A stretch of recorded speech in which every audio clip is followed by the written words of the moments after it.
Yun mga tol, so magandang araw, no? So aside from heritage chicken, Brahma, and meron din tayong Dongtao chicken at saka mga Tolus geese, meron din naman tayong mga American fowl. So mga alaga ito ni Mang Cesar. Meron tayong mga gold dyan, bulik or dome. Meron pa tayo isang klaseng bulik dito, yung mga dark na dome.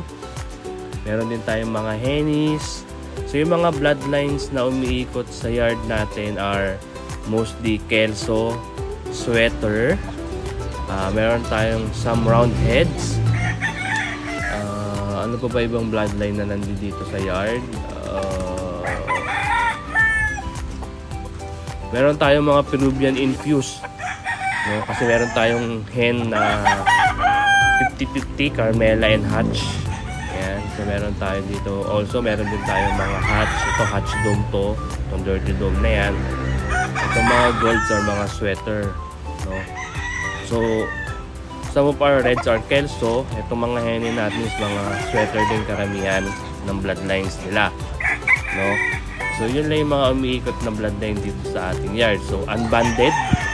Bakit unbanded? Kasi mostly or most of them are personal use only for breeding. Ang katuwaan niya ng ating tatay, and nagsasabong din naman siya paminsan-minsan, pailan-ilan lang, no? So sometimes nagbebenta rin tayo ng mga cock na, di ba? From 5 months pataas, nagbebenta na tayo niyan. Message nyo lang ako kung may gusto bumili ng mga American fowls, no? So may mga winners na tayo dito, gaya ng bulik na yon, isang panalo na yon. Yung isang henny natin kanina na brown or chocolate, nakadalawa na.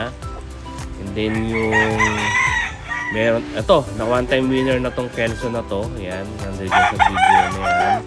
As well as itong round head. Yan, one time winner na din to. Yung round head na yan. Itong bulik na to, ito magaling to, nakadalawa na yan. So may mga winner line na tayo dito. And most of them naman talaga magagaling. Itong Spangle na to, wala pa natatalo sa mga parents niya and mga kapatid. So nag-iisa na lang siya natira kasi kasama ang palad.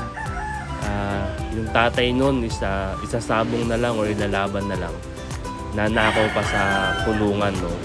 So, 3 yung nawala na yon. Isa doon may sugat pa na kapapanalo lang. So yun, enjoy. Ito lang yung ating mga manok. So konti lang naman sila. Libangan lang yan ni Airpat. So hindi natin pinapawala yung mga American fowl. So yun lang, maraming salamat. Thank you!